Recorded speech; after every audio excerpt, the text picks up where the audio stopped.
Good day. Thank you for joining me for another Atari 8-bit gameplay video. I've got queued up for you here the Atari 5200 version of Space Invaders. Now, this was converted, hacked, I guess, to the Atari 8-bit computers by our good pal Glenn, the 5200 man. Now,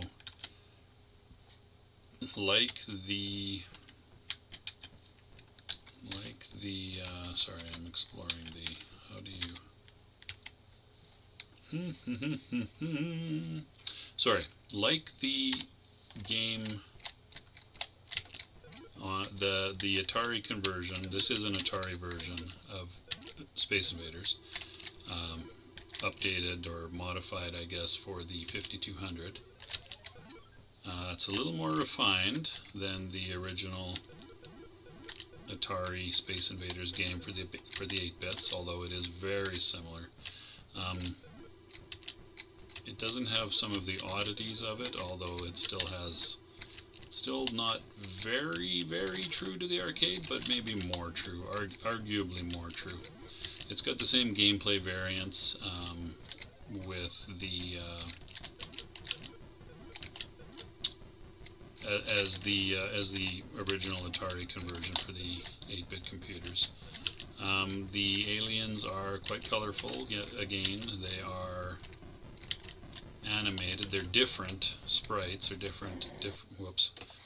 They're different than in the original one. And most probably importantly of all for the game is that the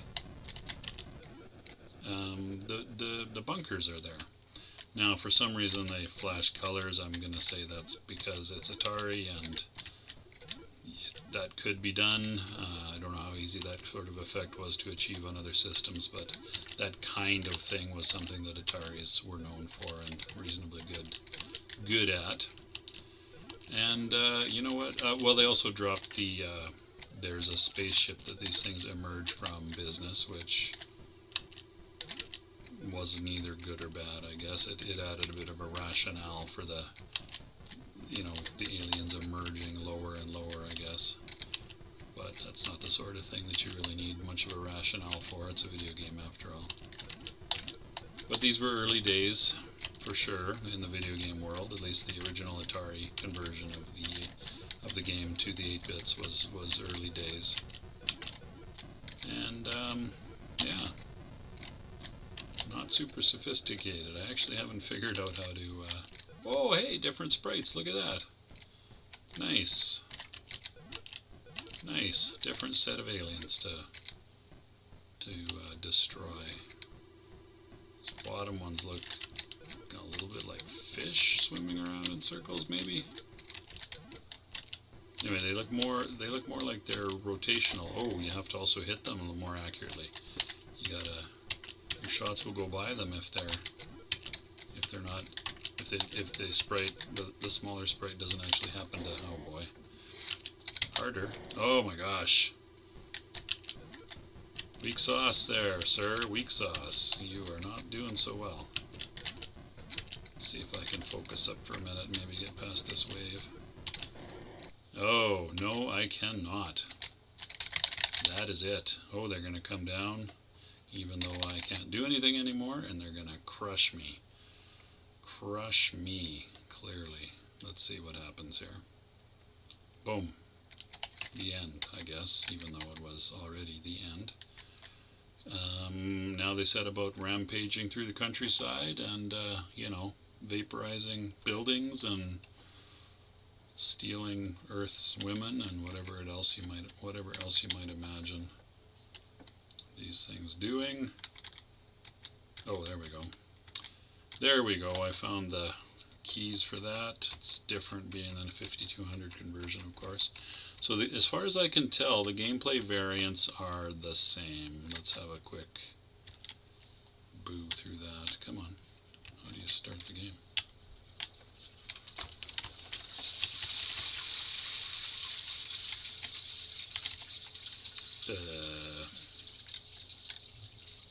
Sign asterisk.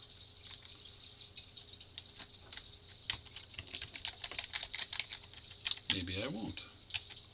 Weird. What the heck? Start doesn't do anything.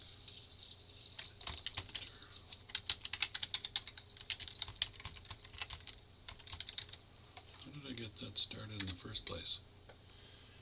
Reset, reboot, copyright 1982, and 2 players, and then there's the variations, 789, and the fire button doesn't do a darn thing. Oh, start. Weird. Apparently you have to reset the system to play again. That seems odd. In any case, that's what I had to do just now. I'll play a little bit longer. So the variation here is that the shots come towards your ship diagonally, but it's not as aggressive although I'm doing just quite poorly because the shots are coming down fast. I selected the fast shot version, which might not have been great for showing the variations, since I'm going to rapidly not survive here. Maybe I will. Maybe I'll try that again. I won't choose quite the. I won't choose the rapid shot option. So let's see. 1, 2, 3. 1, 2, 3, 4. Option 1, 2, 3. Game 3, 4, 5, 6 is the. No, 6 is the fast shots. 3 players. 7 is the diagonal shots. 5 lives. Okay. There we go. Let's give. Oh, I selected the 2-player game. Wasn't actually what I meant to do, but anyway. You'll get the idea. So the shots move toward. Do they? Oh yeah, a little bit. Because they're moving slowly, and the diagonal movement is not as aggressive as in the original Atari 8-bit version of this game.